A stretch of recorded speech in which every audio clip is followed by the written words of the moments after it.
रिंकू, हाँ जी, ये देख। आगे तो चले। सत श्री अकाल बीजी। सत श्री अकाल पुत्र। अब साफ दिखाई दे रहा है बीजी। बहुत साफ दिखाई दे रहा है। बीजी इतने टाइम बाद नए चश्मे बनवा ही लिए। किसी अपने ने पैसे भेजे और हर महीने पैसे भेजेंगे। वाह। ਬੋਨਾਂ ਤੇ ਟੂ ਟੂ ਹੋਊਗੀ ਤੁਹਾਡੇ 1 ਤਰੀਕ ਤੋਂ ਬਾਅਦ। ਇਹ ਤੁਹਾਡੇ ਪੈਸੇ ਨੇ, ਇਹਦੇ ਨਾਲ ਕੋਈ ਅਮੀਰ ਨਹੀਂ ਹੋ ਜਾਣਾ ਤੁਸੀਂ। ਮਾਵਾਂ ਭੈਣਾਂ ਨੂੰ ਸਤਿਕਾਰ ਦੇ ਕੇ ਮੈਨੂੰ ਖੁਸ਼ੀ ਮਿਲਦੀ ਹੈ ਇਸ ਗੱਲ ਦੀ। मुख्यमंत्री माँ बेटी सत्कार योजना, आपका अपना भगवंत मान। नमस्कार, आप देख रहे हैं 4 PM और मैं हूं आपके साथ सिमरन। क्या हो जब कॉकरोच जनता पार्टी ने 20 जुलाई के लिए कर दिया बड़ा ऐलान। कैसे सीजेपी के ऐलान के बाद दिल्ली पुलिस और सरकार की बढ़ गई मुश्किलें, और कैसे सोनम वांगचुक ने वीडियो जारी कर नरेंद्र मोदी को दिखा दिया आईना। दोस्तों, मोदी सरकार और कुछ विपक्षी पार्टियां भले ही कॉकरोच जनता पार्टी के प्रदर्शन को गंभीरता से ना ले रही हों, लेकिन दिल्ली के जंतर मंतर पे आज भी कॉकरोच जनता पार्टी का विरोध प्रदर्शन लगातार जारी है। सरकार के लोग भले इन प्रदर्शनकारियों को दहशतगर्दों की बी टीम बुला रहे हों, लेकिन अभी भी छात्रों के बीच चल रहे इस आंदोलन का हौसला अभी भी बरकरार है। और अब तो कॉकरोच जनता पार्टी के लोगों ने एक ऐसा ऐलान कर दिया है जिसके बाद से सरकार और दिल्ली पुलिस दोनों की टेंशन बढ़ गई है। वहीं इसी बीच भूख हड़ताल पे बैठे सोनम वांगचुक का एक वीडियो सोशल मीडिया पे काफी वायरल हो रहा है। उन्होंने सरकार को आईना दिखाते हुए साफ जाहिर किया है कि उनकी मांगे पूरी तरह से जायज हैं। तो आने वाली 20 तारीख को लेके कॉकरोच जनता पार्टी ने क्या ऐलान किया है और कैसे सोनम वांगचुक ने मोदी के विदेशी दौरों पे सवाल खड़ा किया है, सब कुछ बताएंगे। दोस्तों, कॉकरोच जनता पार्टी के धरने को 20 दिन हो गए हैं। इसी के साथ कॉकरोच जनता पार्टी ने 20 जुलाई को संसद मार्च करने का ऐलान कर दिया है। इसी के साथ कॉकरोच जनता पार्टी के प्रदर्शनकारियों ने 20 जुलाई को लेकर तैयारियां शुरू कर दी हैं। बताया ये भी जा रहा है कि इसकी अगुवाई सोनम वांगचुक और अभिजीत दीपके करेंगे। इसके बाद अभिजीत दीपके ने लोगों से 20 जुलाई के मार्च में शामिल होने की अपील की है। यहाँ आपको ये बता दें कि पार्टी केंद्रीय शिक्षा मंत्री धर्मेंद्र प्रधान के इस्तीफे की मांग को लेकर पेपर लीक और शिक्षा से जुड़े अन्य मुद्दों पे ये मार्च निकालेगा। शिक्षा के मुद्दों पे धरने के 20 दिन पूरे हो चुके हैं, जबकि वांगचुक के अनशन का 12वां दिन है। पार्टी के अनुसार इस दौरान उनका वजन जो है 7 किलो कम हो गया है। और उधर पिछले 2 दिनों से हो रही बारिश के कारण जंतर मंतर पे जलभराव के हालात बन गए हैं। प्रदर्शनकारियों के गद्दे और मंच भीग गए हैं और कई जगह पानी भर गया है। कॉकरोच जनता पार्टी के चीफ अभिजीत दीपके ने आरोप लगाया है कि बारिश से बचाव के लिए वाटरप्रूफ तिरपाल अंदर ले जाने की इजाजत नहीं दी जा रही है। उन्होंने ये भी बताया कि इसके लिए पुलिस को पत्र भी दिया गया है, लेकिन पिछले 3 दिन से इजाजत नहीं मिली है। दिल्ली पुलिस ने अपने लिए टेंट लगाए हैं, जबकि प्रदर्शनकारियों को तिरपाल तक अंदर नहीं ले जाने दिया गया है। इस दौरान पुलिस और प्रदर्शनकारियों के बीच बहसबाजी हुई। दिल्ली के जंतर मंतर पे चल रहे प्रदर्शन के दौरान कॉकरोच जनता पार्टी के संस्थापक अभिजीत दीपके का एक वीडियो सोशल मीडिया पे काफी वायरल हो रहा है।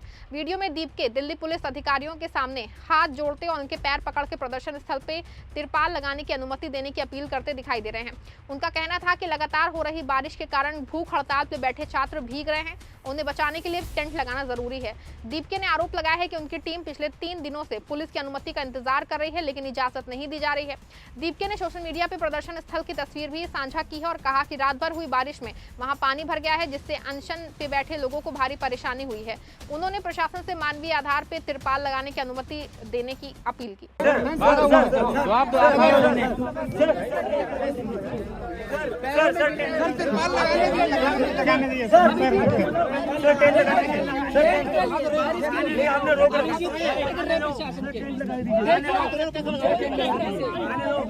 इस वीडियो को शेयर करते हुए आम आदमी पार्टी नेता मनीष सिसोदिया ने लिखा कि ये दृश्य देखिए, अगर जरा भी इंसानियत है तो आपको शर्म आएगी। मोदी सरकार के अहंकार और उनकी दिल्ली पुलिस की इस तानाशाही पे अगर आप पेपर लीक के खिलाफ आंदोलन कर रहे नौजवानों के समर्थन में नहीं है, तो आप देश के करोड़ों बच्चों के भविष्य में से गद्दारी कर रहे हैं, देश के भविष्य से गद्दारी कर रहे हैं। अब देखिए, एक और जहां इतनी बरसात के बावजूद जंतर मंतर पे सीजेपी का प्रदर्शन जारी है, तो वहीं इसी बीच कॉकरोच जनता पार्टी ने नीट यूजी परीक्षा में हुई गड़बड़ियों के खिलाफ अपने विरोध प्रदर्शन को तेज करते हुए आगामी 20 जुलाई को संसद मार्च का ऐलान किया है। गुरुवार सुबह जारी एक बयान में सीजेपी ने बताया कि ये संसद मार्च जंतर मंतर से शुरू होगा। इस मार्च में मशहूर शिक्षाविद और पर्यावरण कार्यकर्ता सोनम वांगचुक भी शामिल होंगे। वहीं इसका नेतृत्व भी करेंगे। आपको यहाँ बता दें कि वांगचुक परीक्षाओं में हुई धांधली के खिलाफ 28 जून से अनिश्चितकालीन भूख हड़ताल में बैठे हैं। सोनम वांगचुक ने सोशल मीडिया प्लेटफॉर्म एक्स पे एक पोस्ट के जरिए देश भर से लोगों से मार्च में शामिल होने की अपील की है। उन्होंने लिखा कि मेरी भूख हड़ताल तोड़वाने के लिए आपके संदेश के लिए धन्यवाद, लेकिन इससे उन 20 छात्रों को मदद नहीं मिलेगी जिन्होंने आत्महत्या कर ली है, न ही इससे लद्दाख लद्दाख के पहाड़ों या भारत की नदियों को बचाया जा सकेगा। अगर आप सच में मदद करना चाहते हैं तो 20 जुलाई को दिल्ली के जंतर मंतर आएं। हम सब मिलकर संसद की ओर से शांतिपूर्ण मार्च करेंगे और सांसदों ने इस मुद्दे को उठाने और इसका स्थायी समाधान खोजने की अपील करेंगे।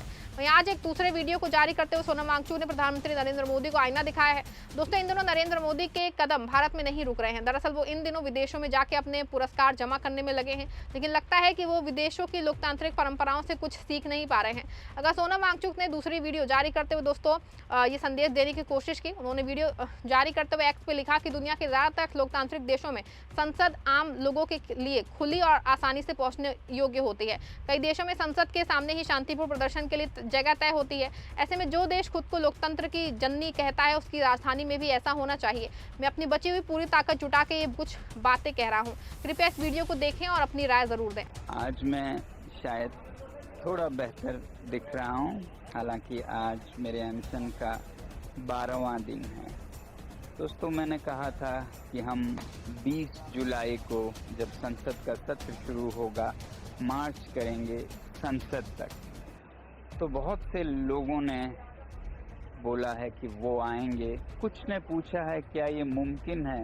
इससे पहले मैं आप लोगों को ये बताऊं कि 2 हफ्ते पहले मैं स्विट्ज़रलैंड में था, जैसा कि आपको पता है, और वहाँ बर्न, जो कि स्विट्ज़रलैंड की राजधानी है, वहाँ पर आरा नदी में बोटिंग करने के बाद नदी के सामने ही मैं ऊपर एक मार्केट प्लेस में आया और ये देखिए तस्वीर जहाँ मैं खड़ा हूँ। आप जो पीछे भवन देख रहे हैं, आपको ये जानकर हैरानी होगी कि ये स्विट्ज़रलैंड की संसद है और इस संसद भवन में उसके अंदर से गुजरते हुए मैं आया था। कोई रोक टोक नहीं, सब खुला था, लोग आ जा रहे थे। और ये संसद के सामने का जो ज़मीन है जहाँ मैं खड़ा था, वहाँ पर तो बच्चे खेल रहे हैं, लोग घूम रहे हैं और ये निर्धारित जगह है प्रदर्शनों के लिए भी। तो कोई भी यहाँ प्रदर्शन कर सकते हैं, धरने कर सकते हैं। तो दुनिया के लोकतांत्रिक देशों में संसद तक जाना खुला छूट होता है, बल्कि ज़्यादातर देशों में उसके सामने प्रदर्शन करने की जगह निर्धारित होती है। ये लंदन में वेस्टमिंस्टर है, यहाँ पर भी लोग संसद तक जा सकते हैं और यहाँ भी प्रदर्शन कर सकते हैं। वैसे ही स्वीडन, डेनमार्क, ऑस्ट्रेलिया, न्यूजीलैंड, सब जगह संसद खुली जगह है, क्योंकि लोकतंत्र में लोगों का संसद है। तो दुनिया के लोकतंत्रों की माँ यहाँ नई दिल्ली में कैसे न संभव हो। अब बताया जाता है कि नई दिल्ली में तो दफा 144 लगा है, 163 BNS, यहाँ तो प्रदर्शन कर नहीं सकते हैं। और हमारा संविधान हमें अधिकार देता है अनुच्छेद 19 में कि हम शांतिपूर्ण प्रदर्शन कर सकते हैं। तो ऐसा दफा लगाना राजधानी में और लगाए रखना स्थायी रूप में, ये अपने आप में संवैधानिक नहीं है। ना ही यहाँ जंतर मंतर पर समयबद्ध कर देना कि 10 से 5 तक ही कर देंगे, ये भी संवैधानिक मेरे ख्याल से तो नहीं है। इसलिए मैं विनती करना चाहूँगा इस देश के न्यायविज्ञों से कि वो पुनर्निरीक्षण करें क्या ये सही है। वैसे तो ऐसा कोई कानून हो नहीं सकता है, मगर फिर भी अगर ऐसा कानून है तो वो कानून ही गलत है। और गांधी जी ने कहा था कि अगर कोई कानून गलत है तो उसे तोड़ना बेहतर है। आज बस इतना ही कहूँगा, याद रखिएगा 20 जुलाई। जय हिंद। तो दोस्तों, अब सवाल सिर्फ कॉकरोच जनता पार्टी या सोनम वांगचुक का नहीं रह गया है, बल्कि ये सवाल लोकतांत्रिक अधिकारों, शिक्षा व्यवस्था और शांतिपूर्ण विरोध की आज़ादी का बन चुका है। 20 जुलाई को होने वाला संसद मार्च अब सरकार और प्रशासन दोनों के लिए बड़ी परीक्षा साबित हो सकता है। एक तरफ प्रदर्शनकारी कह रहे हैं कि वो छात्रों के भविष्य, पेपर लीक और शिक्षा मंत्री के इस्तीफे की मांग को लेकर लोकतांत्रिक तरीके से अपनी आवाज उठा रहे हैं, तो दूसरी तरफ उन्हें बुनियादी सुविधाएं तक नहीं मिलने के आरोप लगाए जा रहे हैं। वहीं सोनम वांगचुक का संदेश भी यही है कि लोकतंत्र सिर्फ भाषणों और विदेशी मंचों पर मिले सम्मान से मजबूत नहीं होता, बल्कि अपने ही नागरिकों की आवाज सुनने से मजबूत होता है। अब देखना होगा कि 20 जुलाई को सरकार इस मार्च को संवाद का अवसर बताती है या फिर टकराव का नया अध्याय शुरू होगा। पूरे मामले पे आप क्या सोचते हैं, आपकी क्या राय है, कमेंट जरूर बताएगा। वीडियो को लाइक शेयर करेगा।